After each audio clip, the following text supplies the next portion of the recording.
ഇന്നത്തെ റെസിപ്പി ഗോതമ്പൊടി വെച്ചിട്ട് ലെയറോട് കൂടിയിട്ടുള്ളൊരു സ്പെഷ്യൽ സ്നാക്കിൻ്റെയാണ്. ആവിയിലാണ് വേവിച്ചെടുത്തിട്ടുള്ളത്. ഉണ്ടാക്കിയെടുക്കാൻ നല്ല എളുപ്പമാണ്, അതുപോലെ തന്നെ അടിപൊളി ടേസ്റ്റുമാണ് കഴിക്കാനായാലും.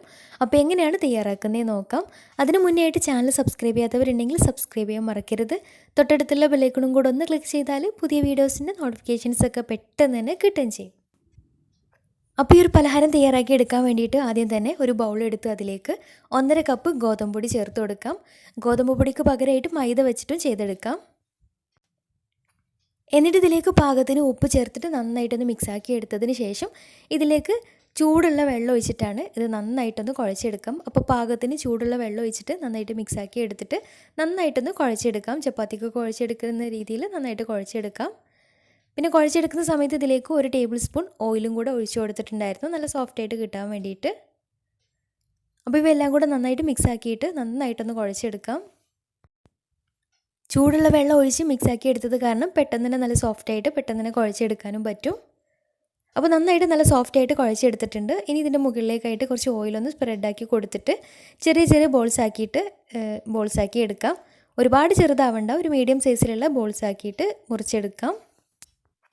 ഇനി ഇതിലേക്കൊരു ഫില്ലിങ്സ് റെഡിയാക്കി എടുക്കണം. ഞാനിപ്പോൾ ഈ ഒരു സ്നാക്കിലേക്ക് എടുത്തിട്ടുള്ളത് കഴിഞ്ഞ ദിവസം അപ്ലോഡ് ചെയ്തിട്ടുണ്ടായിരുന്ന സ്പൈസി ആയിട്ടുള്ള കോഴിക്കട്ടയുടെ അതേ ഫില്ലിങ്സ് തന്നെയാണ് ഇതിലേക്കും എടുത്തിട്ടുള്ളത്. അന്ന് കുറച്ച് കൂടുതൽ അളവിൽ ഉണ്ടാക്കി എടുത്തിട്ടുണ്ടായിരുന്നു. അപ്പോൾ ആ ഒരു വീഡിയോ കാണാത്തവർക്ക് വേണ്ടിയിട്ട് എങ്ങനെയാണ് ഫില്ലിങ്സ് റെഡിയാക്കിയിട്ടുള്ളത് കാണിക്കാം. അപ്പോൾ അതിന് വേണ്ടിയിട്ട് ഒരു നോൺ സ്റ്റിക്കിൻ്റെ പാൻ സ്റ്റൗവിൽ വെച്ചിട്ടുണ്ട്. എന്നിട്ട് ഇതിലേക്ക് 2 ടേബിൾ സ്പൂൺ വെളിച്ചെണ്ണ ഒഴിച്ചു കൊടുക്കാം. വെളിച്ചെണ്ണ അല്ലെങ്കിൽ ഓയിൽ ചേർത്ത് കൊടുത്താലും മതിയാവും. ഇനി ഇതിലേക്ക് ഞാനിപ്പോൾ കുറച്ച് കൂടുതൽ അളവിൽ ഈ ഒരു ഫില്ലിങ്സ് ഉണ്ടാക്കി എടുക്കുന്നുണ്ട്. മുഴുവനായിട്ട് ഈ ഒരു സ്നാക്കിലേക്കുള്ളതല്ല, അപ്പോൾ കുറച്ച് കൂടുതൽ അളവിൽ ഉണ്ടാക്കി എടുക്കുന്നുണ്ട് ഫില്ലിങ്സ്. അപ്പോൾ ഇതിലേക്ക് ആദ്യം തന്നെ ചെറുതായിട്ട് കട്ട് ചെയ്തെടുത്തിട്ടുള്ള 4 സവാള, അത്യാവശ്യം വലുപ്പത്തിലുള്ള 4 സവാള ചെറുതായിട്ട് കട്ട് ചെയ്തിട്ട് ഇതിലേക്ക് ചേർത്തിട്ട് നന്നായിട്ടൊന്ന് വഴറ്റിയെടുക്കാം.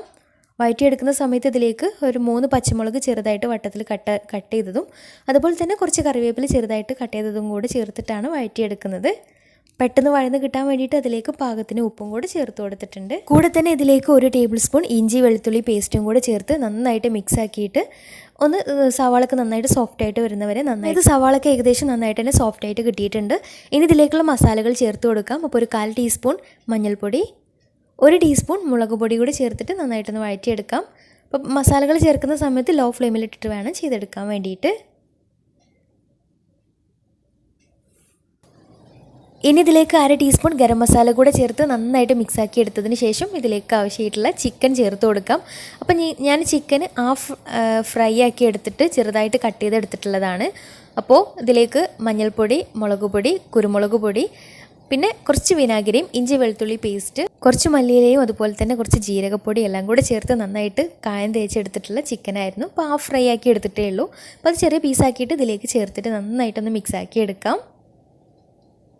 അപ്പോൾ ചിക്കനും സവാളയൊക്കെ നന്നായിട്ടൊന്ന് മിക്സായിട്ട് കിട്ടണം.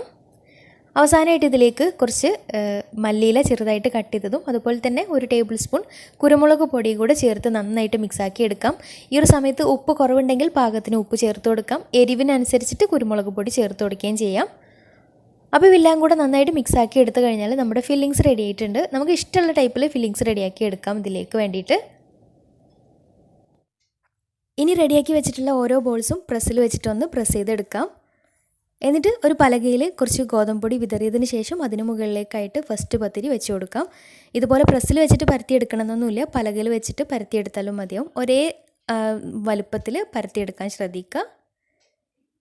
ഇനി ഇതിന് മുകളിലേക്കായിട്ട് നേരത്തെ റെഡിയാക്കി വെച്ചിട്ടുള്ള മസാലയിൽ കുറച്ച് എടുത്തിട്ട് 1 ടേബിൾ സ്പൂൺ, ഒരു 1.5 ടേബിൾ സ്പൂണൊക്കെ എടുത്തിട്ട് എല്ലാ ഭാഗത്തേക്കും ഇതുപോലെ ഒന്ന് സ്പ്രെഡാക്കി കൊടുക്കാം.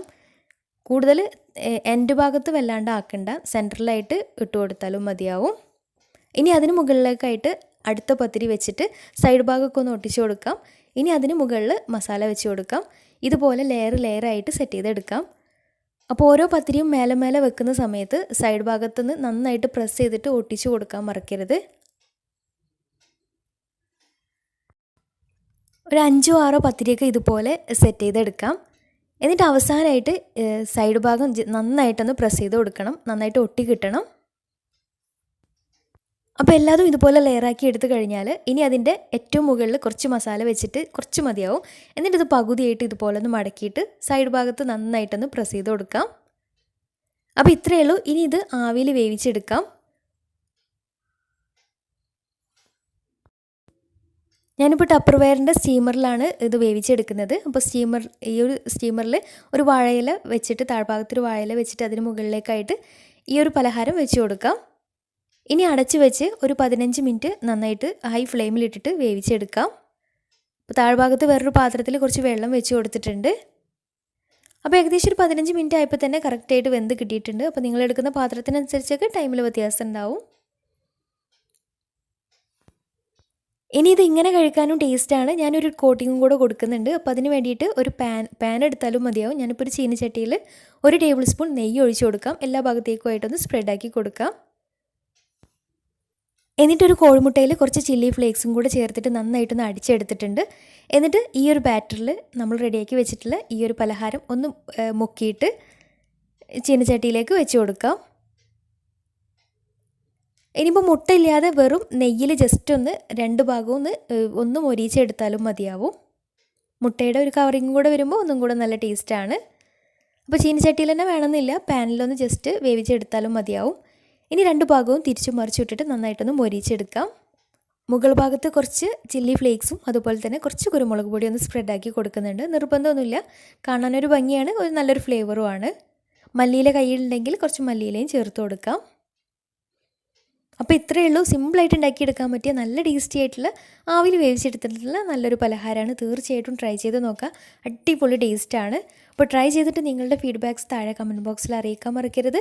അപ്പോൾ ഇന്നത്തെ വീഡിയോ ഇഷ്ടമായെന്ന് വിചാരിക്കുന്നു. ഇഷ്ടമായെങ്കിൽ ലൈക്ക് ചെയ്യുക, ഫ്രണ്ട്സ് റിലേറ്റീവ്സിനൊക്കെ ഒന്ന് ഷെയർ ചെയ്ത് കൊടുക്കാനും മറക്കരുത്. അപ്പോൾ നല്ല അടിപൊളി വീഡിയോയുമായി വീണ്ടും വരാം. അതുവരെ take care, bye, thank U.